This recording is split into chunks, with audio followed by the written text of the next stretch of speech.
Oke, baik, terima kasih Mas Rahman selaku MC yang sangat luar biasa sekali. Oke, bismillahirrahmanirrahim. Assalamualaikum warahmatullahi wabarakatuh.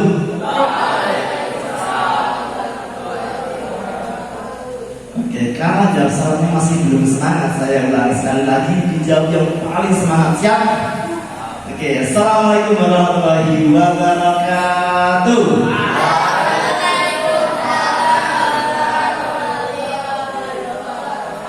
Luar biasa sekali ya, masih ada yang garuk-garuk kuping, masih ada yang megang perut, dan juga masih ada yang belum fokus mungkin. Karena Rasulullah itu sukanya yang ganjil ya. Jadi tadi baru 2 dan kurang 1 lagi. Saya ulangi sekali lagi, dijawab yang paling semangat. Siap? Oke, assalamualaikum warahmatullahi wabarakatuh.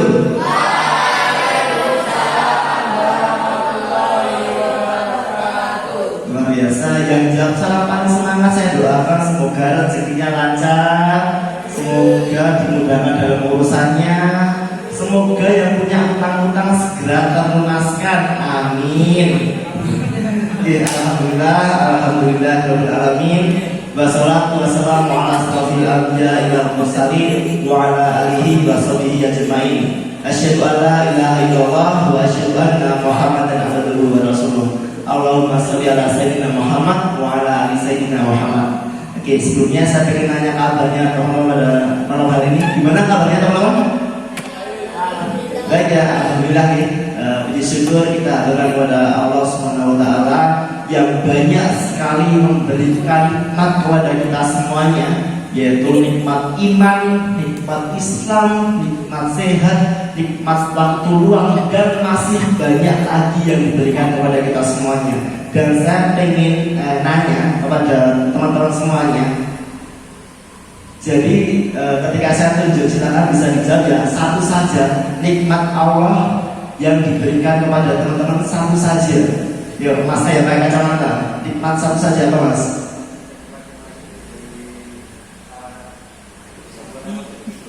Nikmat masih diberi, bernafas, masih hidup ya, baik. Berarti masih bernafas ya Mas ya? Alhamdulillah. Di sini ada yang nggak bernafas? Ada yang ngajar dia nggak bernafas? Semua bernafas ya? Tolong cek kanan kirinya, kira-kira bernafas apa ada itu? Bernafas ya? Oke, baik. Kemudian saya pengen lagi, Mas saya pakai baju batik ya. Satu saja, nikmat harinya apa Mas? Nikmat bisa makan dulu. Masih suka makan kelihatan ya. Badannya ginu-ginu ya, mesti suka makan. Oke, sekarang saya pengen yang paling pojok Mas, baju oranye, nikmat hari ini apa Mas? Paling pojok baju oranye siapa? Ya, apa Mas? Nikmat bisa minum, makan minum, campur dari satu. Oke, saya pengen satu lagi yang Masnya paling tengah. Yo, tengahnya ada, Mas. Nikmat sempat. Oke, tadi yang remaja yang muda-muda sudah, sate yang adik-adik ini. Oke, yang pakai sajadah. Yo, yang senden. Oke, hari ini di apa? Nikmat apapun satu saja apa? Bisa ML belum? Ya, tak suka ML ini. Oke, satu lagi, apa Mas? Satu lagi. Nikmat diberikan kesehatan dan jasmani dan rohani. Alhamdulillah, berarti Masnya sehat ya? Alhamdulillah. Oke, baik. Luar biasa sekali ya teman-teman perwakilan yang sudah saya tanya satu-satu ya. Jadi kalau misal semua ditanya, bahkan ini satu LP, satu LW, satu Solo ya, yang dari ulang tahun, satu Solo misal ditanya, kira-kira nikmat hari ini tanya satu-satu itu nggak bakalan habis, nggak bakalan bisa terhitung, betul? Karena nikmat Allah itu banyak sekali seperti itu. Tapi di balik nikmat yang banyak sekali itu, kewajiban kita adalah untuk bersyukur seperti itu. Baik bersyukur menggunakan hati kita, yaitu selalu senantiasa merasa tercukupi. Kemudian kita bisa mensyukuri dengan lisan, dengan mengucapkan alhamdulillah. Alhamdulillah gimana deh? Bunyinya alhamdulillah. Pinter banget, alhamdulillah. Oke, pinter ya. Tapi ditanya nikmat bingung ya. Tapi luar biasa gitu ya. Dengan lisan yaitu mengucapkan alhamdulillah. Kemudian yang paling penting yang ketiga yaitu dengan perbuatan kita. Di sini minta tolong tangan kanannya bisa diangkat terlebih dahulu. Oke. Tangan kanannya masih ada ya? Alhamdulillah masih ya. Oke. Kemudian di sini yang tangan kirinya tolong bisa diangkat terlebih dahulu. Oke, masih ada ya? Alhamdulillah ya. Jadi salah satu nikmat juga masih diberikan kesehatan jasmani, bahwa saya tangan masih ada. Jadi kan nikmatnya kita syukuri dengan hati, dengan lisan, dan terakhir dengan perbuatan kita seperti itu. Dengan amalan kebaikan, dengan sedekah, dengan kita ngechat temennya, di Mas Bro, ojo lali kok beri kajian ya. Nah, itu juga salah satu bentuk kita mensyukuri kepada Allah seperti itu. Kira-kira di sini sudah ada tadi ngajak seperti itu belum? Siapa yang sudah ngajak? Mas Bro, jangan lupa nanti malam kajian ya. Ayo siapa? Oke, baik itu ya. Jadi jangan lupa minimal kita mensyukuri dengan tiga hal itu. Di dalam surat Ibrahim, yaitu kan la in sya'artum la azidannakum wa la in kafartum inna 'adzabi lasyadid. Yaitu sesungguhnya jika kita bersyukur, Allah itu akan menambah nikmat kepada kita. Tetapi ketika kita kufur, ataupun kita tidak bersyukur, Allah itu akan memberikan azab kepada kita. Nah ini hati-hati ya. Jadi apapun yang nikmat yang Allah berikan kepada kita semuanya harus kita manfaatkan sebaik mungkin. Jangan sampai kita gunakan yang enggak gitu. Contoh misal, wah kita punya HP. Di sini punya HP semua? Kalau belum punya nanti minta sama Mas Alvin ya. Mas Alvin, saya belum punya HP. Kan jenengan HP. Oke. Jadi kalau misalnya kita punya HP, punya kuota, kita gunakan sebaik mungkin. Entah itu dengan nge-share hal-hal baik, dengan mengingatkan temannya, bro, ojo lali untuk kajian, bro, ojo lali untuk sholat isya bareng-bareng, seperti itu. Itu salah satu bentuk kita mensyukuri nikmat dengan menggunakan hal-hal baik, betul? Nah, seperti itu. Kemudian salawat serta salam senantiasa selalu tercurahkan kepada junjungan kita, uswatun hasanah kita, Nabi Muhammad Sallallahu Alaihi Wasallam, yang semoga kita selalu mengikuti jejak langkah dakwah beliau, dan semoga kita termasuk umatnya yang mendapatkan syafaatnya di yaumul akhir. Allahumma amin. Oke, baik, sebelumnya saya sangat terkesan dan luar biasa sekali. Di sini remaja masjidnya keren-keren sekali. Mungkin yang di luar sana ada teman-teman kita yang belum bisa datang ke sini, mungkin yang masih sibuk dengan layar miringnya, ataupun mungkin masih sibuk dengan nongkrong sana kemari. Tapi di sini semua luar biasa sekali ya. Tadi sholat jamaah berjamaah, sholat isya berjamaah, betul? Sudah sholat semua ya? Nah, sholat isya berjamaah, kemudian bareng-bareng berbondong-bondong ke masjid untuk bisa melaksanakan kajian bareng, belajar bareng, dan juga kita sinau bareng seperti itu. Nah ini sangat luar biasa sekali. Semoga harapannya hal-hal seperti ini, ya ini harus selalu kita tanamkan dan juga harus selalu kita tumbuhkan kepada diri kita dan juga kepada teman-teman kita seperti itu. Jadi ketika kita di masjid atau ketika kita pergi ke masjid, nah itu semaksimal mungkin jangan hanya kita pribadi, kita sendiri, tetapi kita ajak teman-teman kita, gitu ya. Itu biar nanti yang pengajian udah itu banyak sampai budak sampai sana-sana jalan-jalan sana seperti itu. Ini kan sebagai bentuk upaya kita untuk selalu belajar dan juga memaksimalkan kebaikan-kebaikan yang ada seperti itu. Dan mungkin sebelumnya saya mau tanya nih, kemarin itu ada kasus yang sangat luar biasa. Mungkin teman-teman ada tahu di dekat Bandara Adi Sumarmo itu kemarin ada kecelakaan, ada yang tahu? Ada yang tahu? Nggak tahu ya. Jadi kemarin saya lihat berita itu ada seorang pemuda. Nah, ini ketika kita usut, ketika saya lihat beritanya itu seorang yang masih duduk di kelas SMK Adi Sumarmo, tahu? Setelah yang luar biasa Adidas ya maksudnya, singkatannya Adidas. Jadi beliau masih duduk di bangku SMK dan kemarin itu beliau kecelakaan seperti itu. Dan ketika pas kecelakaan itu dia itu sama mobil itu katanya itu kan dia ya nggak pakai helm, kemudian pasnya juga bandel, kemudian lantas langsung ngira seperti itu. Nah alhasil beliau juga langsung meninggal di tempat seperti itu. Nah pelajaran yang bisa kita ambil apa? Mungkin ada yang tahu? Naik motor harus kencang atau apa?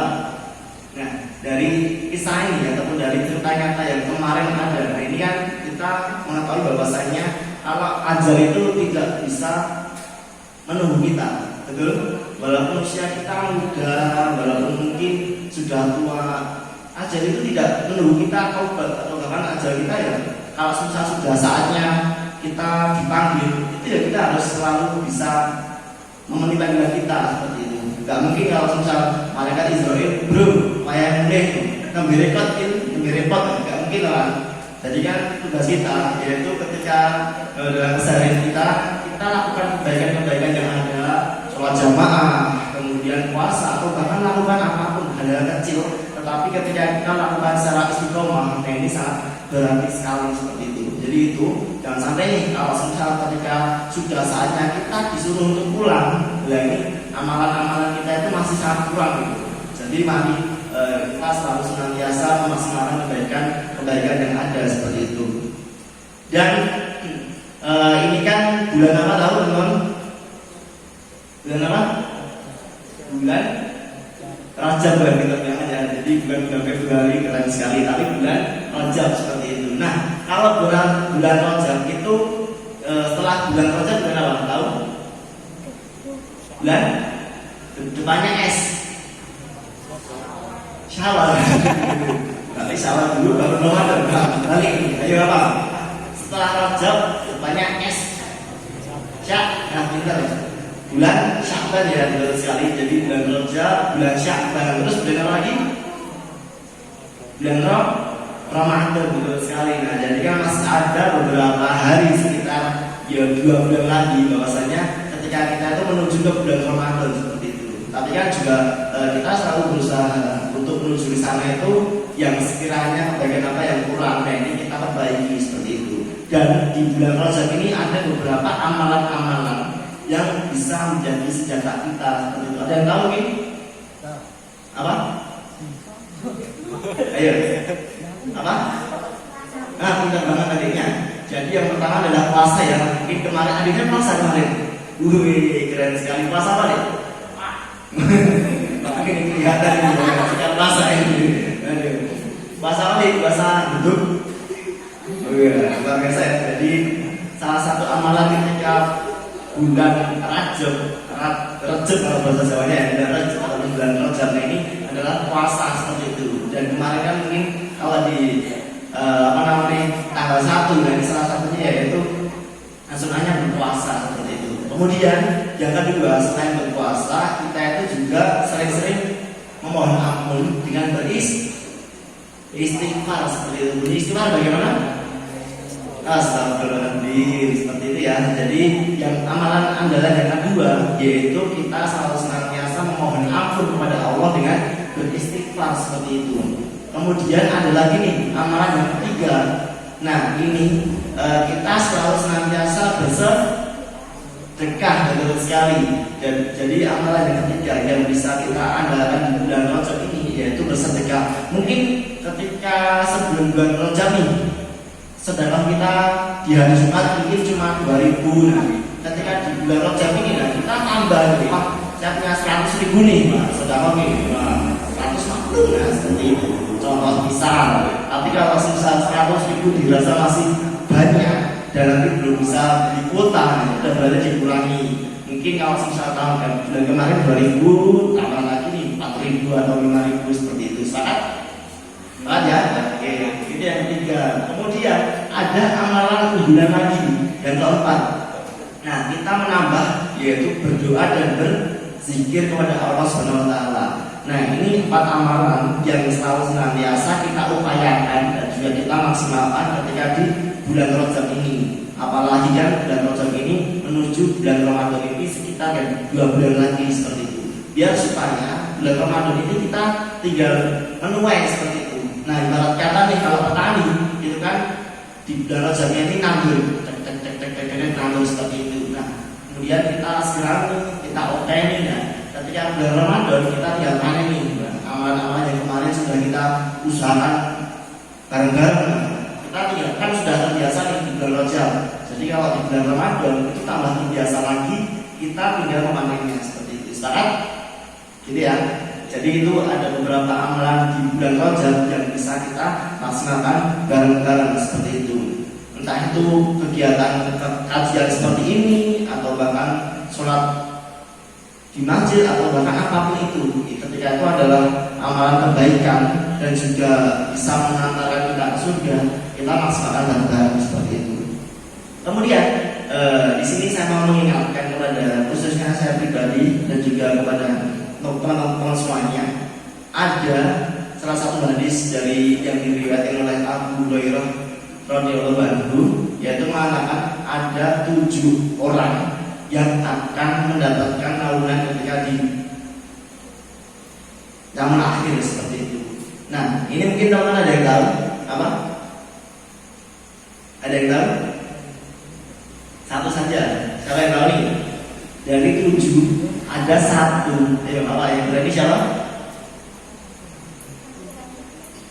Jadi saya lagi ya. Salah satu hadis yaitu mengatakan bahwa dari diriwayatkan oleh Abu Hurairah radhiyallahu anhu, yaitu ada 7 orang yang akan mendapatkan naungan ketika di yaumul akhir kelak seperti itu. Yang pertama yaitu adalah pemimpin yang adil seperti itu. Nah, mungkin ada yang tahu pemimpin yang adil seperti apa? Siapa nih? Ada yang tahu? Atau yang berani jawab siapa? Belum ada? Oke. Jadi pemimpin yang adil, nah ini pemimpin yang selalu bisa memberikan hak-haknya kepada yang di bawahnya. Contoh misal ketika presiden, ya siapa di sini yang mau menjadi presiden? Oke, jadi dia contoh misal pemimpin yang adil. Nah, ketika jadi presiden berarti kan memberikan hak kepada rakyatnya. Oh, rakyatnya masih ada yang kemiskinan, ada, kemudian ada yang belum mendapatkan makan dan lain sebagainya. Nah, ini tanggung jawab sebagai seorang pemimpin yaitu memberikan hak kepada rakyatnya seperti itu. Itu kalau sudah presiden. Nah, kemudian kalau sudah kita nih, karena kan setiap orang adalah pemimpin, betul? Minimal pemimpin bagi diri kita masing-masing seperti itu. Nah, kemudian kita sebagai seorang pemimpin dan untuk adil itu seperti apa? Nah, minimal kita memprioritaskan diri kita itu dalam hal kebaikan seperti itu. Jadi kan waktu kita 24 jam ya, betul? Atau mungkin ada yang lebih? Gak ada ya, sama-sama 24 jam. Nah, ketika kita memposisikan diri kita sebagai seorang pemimpin yang adil, maka kita semaksimal mungkin ya prioritas dalam hal kebaikan seperti itu. Baik itu ketika sholat, wah saatnya sholat zuhur udah ada nih. Di sini yang biasa ada siapa? Tidak ada ya, belum ada. Oke, baik, mungkin bisa dilatih ya, biar sering ada dari yang remaja seperti itu. Nah, jadi itu ya, kita selalu prioritaskan diri kita dalam hal-hal baik, dalam ketaatan seperti itu. Contoh misalnya ketika, wah saya baru ML nih, baru main chain, double kill, triple kill, nah, seperti itu. Contoh misal, tapi saya yakin bahwa saya di sini itu tidak ada banyak kali ya. Kalau nggak ada main ML sama, saya juga nggak main. Jadi kalau sekali baru main game atau baru bermain, nah tiba-tiba ada panggilan dari Mas Alwin atau bahkan Mas Andi atau bahkan Mas Aji, teman-teman, ayo besok kita berangkat kajian di mana seperti itu. Nah, ini harus selalu berangkat seperti itu, paham ya? Jadi ketika kita sudah menjadi pemimpin bagi diri kita, oh ini hal baik, oh ini hal yang mengarahkan kepada ketaatan, langsung berangkat seperti itu. Nah, ini yang pertama ya, pemimpin yang adil seperti itu. Kemudian yang kedua yaitu pemuda yang selalu beribadah kepada Allah Subhanahu wa taala. Nah, di sini kan semuanya pemuda ya. Ada pemudi? Gak ada ya, sama pemuda. Baik. Sama pemuda. Nah, nama yang kedua yaitu kepada pemuda yang selalu beribadah kepada Allah Subhanahu wa taala dan dalam ketaatan seperti itu. Nah, dimanapun kita berada, kita sebagai seorang pemuda nih, nah harus selalu senantiasa taat dan juga amar ma'ruf nahi munkar, yaitu menyeru kepada kebaikan dan juga menyeru kepada menghindari kemungkaran seperti itu. Nah, ini salah satu bentuk amar ma'ruf nahi munkar. Kira-kira ketika kita berangkat ke masjid nih, ada teman kita yang mungkin belum berangkat atau mungkin masih makan gitu, ingatkan, ayo bro, jangan lupa kita berangkat ke masjid. Nah, ini salah satu bentuk dari amar ma'ruf. Jadi nggak usah mulu-mulu, nggak usah jauh-jauh. Kita lihat di sekitar kita ya. Kemudian ada lagi nih ketika mungkin kita mencegah dari kemungkaran. Contoh misal ada teman kita yang masih nongkrong, kemudian di sana juga bahas hal yang kurang penting, ya. Kita ingatkan dan juga kita ajak nih, bro, daripada di kono, mending ayo masjid, kita kajian bareng, di sana dapat snack yang banyak, gitu. Contoh misal seperti itu. Jadi kan itu sebagai bentuk bahwasanya mencegah kemungkaran daripada dia hanya berada di sana nongkrong pada hal yang kurang bermanfaat, tapi banyak manfaatnya, dan jadi kita ajak ke sini seperti itu. Nah ini yang kedua yaitu pemuda yang selalu beribadah dan dalam ketaatan kepada Allah Subhanahu Wa Taala. Kemudian yang ketiga nih, ini juga yang paling penting dan juga saya yakin di sini teman-teman semuanya juga selalu tertanam. Yang ketiga yaitu pemuda yang hatinya terikat kepada masjid, betul ya? Nah, jadi ketika di sini nih remaja di semuanya, kalau misal ada kegiatan di masjid, baik itu kajian rutin tiap Kamis atau bahkan kajian rutin tiap hari Rabu seperti ini, atau bahkan kegiatan apapun. Nah, jadi dalam hati kita tuh memiliki cinta, cinta ya, paham ya? Kalau sudah cinta, nah itu kita tuh berusaha memberikan segalanya. Saya cinta kepada masjid, saya cinta kepada teman-teman saya. Nah, ini kita berikan segalanya seperti itu. Wah, ada agenda kajian karena hati kita sudah cinta dan juga terikat kepada masjid. Nah, kita langsung berangkat. Wah, entah itu nggak ada motor atau mungkin hujan, karena hati kita itu sudah terikat kepada masjid. Hambatan, tantangan atau apapun, nah ini kita hilangkan seperti itu. Karena kan hati kita itu sudah terikat kepada masjid, gitu ya. Itu yang ketiga. Jadi apapun ketika ada kegiatan di masjid itu kita maksimalkan seperti itu. Baik itu yang mungkin yang mengundang mas kawin atau siapapun, nah ini kita berangkat seperti itu, siap. Nah itu yang ketiga.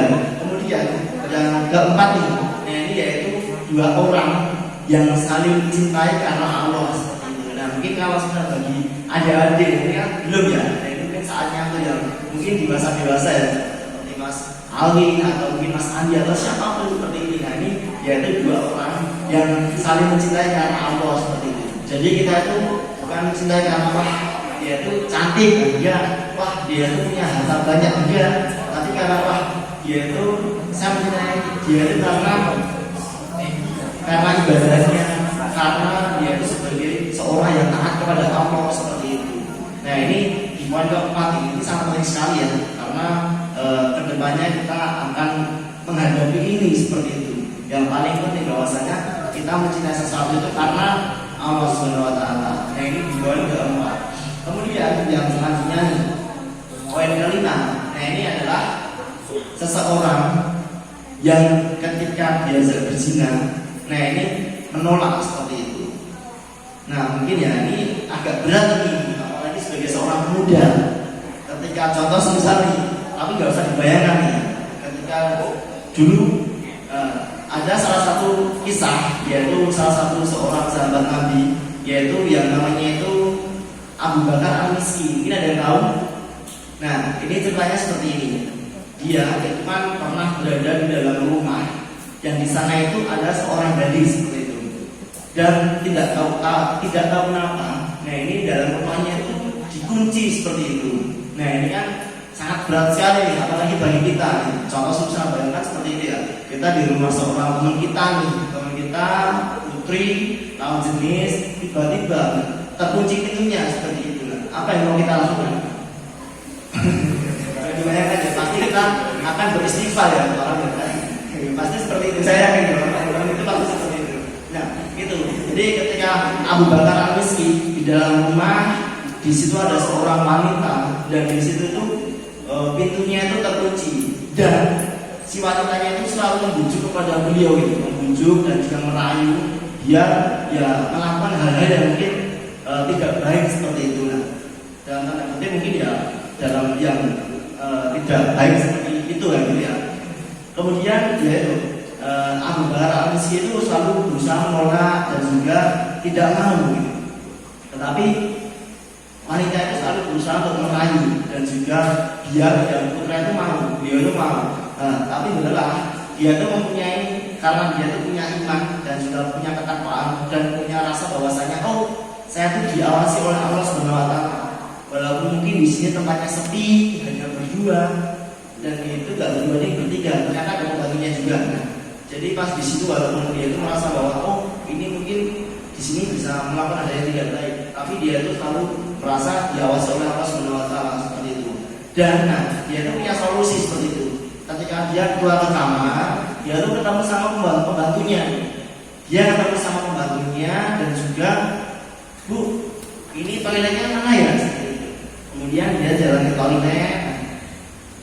Abu Bakar Al-Misri itu kepikiran bahwasanya tadi kan mungkin tubuhnya itu kan juga tubuh besi dan mungkin membuat wanita itu tergoda. Nah, ala kulihal Abu Bakar Al-Misri itu mempunyai ide, yaitu melumurkan kotorannya itu dalam tubuhnya seperti itu. Nah, jadi mungkin kalau sudah kita bayangkan ya, kita diajak sama wanita, kemudian kita nggak mau, kemudian kita pergi ke toilet, kita langsung menggunakan kita itu dengan kotoran seperti itu. Biar apa? Biar wanita itu merasa jijik seperti itu. Dan itu yang dilakukan oleh Abu Bakar Al-Misri seperti itu. Jadi dia mengumpulkan segala kotorannya, kemudian langsung dia itu kembali lagi. Nah, dan keadaan seperti itulah sang wanita itu langsung merasa bahwasanya dia itu jijik dan juga mengusir Abu Bakar Al-Misri, silahkan keluar itu. Kita tidak mau seperti ini ya. Jadi itu salah satu bentuk ketakwaan dan juga keimanan seseorang, walaupun di dalam kesepian, walaupun mungkin dalam hal yang dalam tanda kutip bisa untuk melakukan maksiat seperti itu. Dan ketika Abu Bakar Al-Misri keluar, kemudian dia tuh sampai rumah pulang sampai rumah, kemudian dia itu membersihkan dirinya. Setelah dia membersihkan dirinya dan dia itu tertidur. Dan dalam mimpinya itu dia itu bertemu dengan seseorang, dan seseorang itu berkata bahwasanya kamu sangat luar biasa, kamu telah melakukan hal yang belum pernah dilakukan oleh orang sebelumnya seperti itu. Dan dari situ Abu Bakar Al-Misri langsung terbangun, dia itu mempunyai harum tubuh yang natural dan juga selalu wangi sekali seperti itu. Nah, ini salah satu bentuk hidayah dan juga bentuk hal yang spesial yang diberikan kepada Abu Bakar Al-Misri, yaitu selalu harum sepanjang hari seperti itu. Bahkan ketika di akhirat itu juga masih harum seperti itu. Nah, ini mungkin suatu pelajaran bagi kita, yaitu ketika kita bisa menghindari diri dari hal yang buruk, maka kita akan mendapatkan sesuatu yang sangat luar biasa dan juga sangat lebih seperti itu. Nah, ini suatu pelajaran bagi kita juga seperti itu. Kemudian yang selanjutnya, nah ini yang poin ke-6, yaitu seseorang yang memberikan amal dan juga memberikan amalnya seperti itu. Jadi ibarat kata, kalau misal tangan kirinya beramal, nah ini tangannya beramal, ya ini tangan kirinya itu tidak mengetahui seperti itu. Nah, ini dari sini kita bisa belajar bahwasanya segala amalan kita semaksimal mungkin ya kita tidak usah kita tunjukkan seperti itu. Tapi kalau misalnya kita meniatkan diri kita untuk memberikan inspirasi, memberikan suatu hal yang biar teman-teman kita itu ketika melihat kebaikan kita ditiru, nah ini juga diperbolehkan seperti itu. Yang terpenting adalah niatnya, yang malah niat seperti itu. Nah, ini yang poin ke-6. Kemudian yang selanjutnya di poin ke-7, yaitu seseorang yang berzikir kepada Allah dalam kesepian dan dia itu meneteskan air mata. Nah, ini yang sangat berat juga ya, bahwasanya ketika kita sedang sendirian, ketika mungkin di tahajud kita ataupun di qiyamul kita tuh berzikir.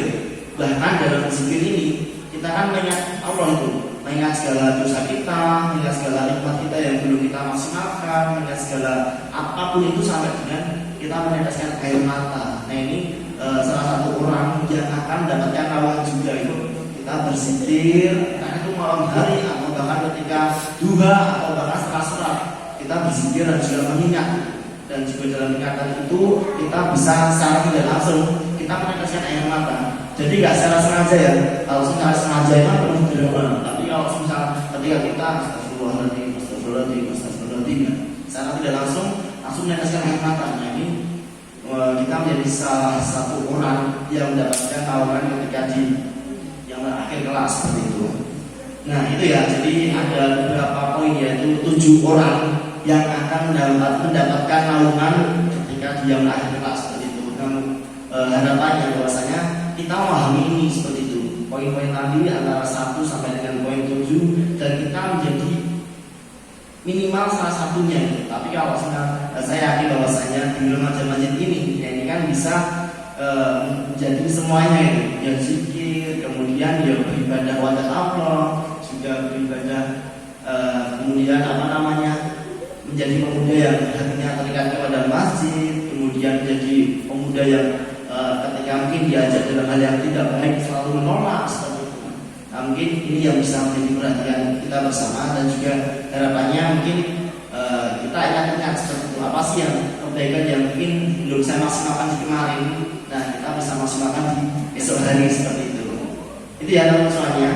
Mungkin itu yang bisa saya sampaikan, yaitu sedikit tapi harapannya semoga bisa menjadi pengingat kita, dan juga bisa menjadi senjata kita dalam kita memaksimalkan kebaikan kita, memaksimalkan keseharian kita, dan semoga kita bisa berjumpa di jannahnya Allah Subhanahu wa taala. Sekian dari saya, dari Surakarta, mohon maaf yang sebesar-besarnya. Bila kami berhidayah, astagfirullah khairan. Wassalamualaikum warahmatullahi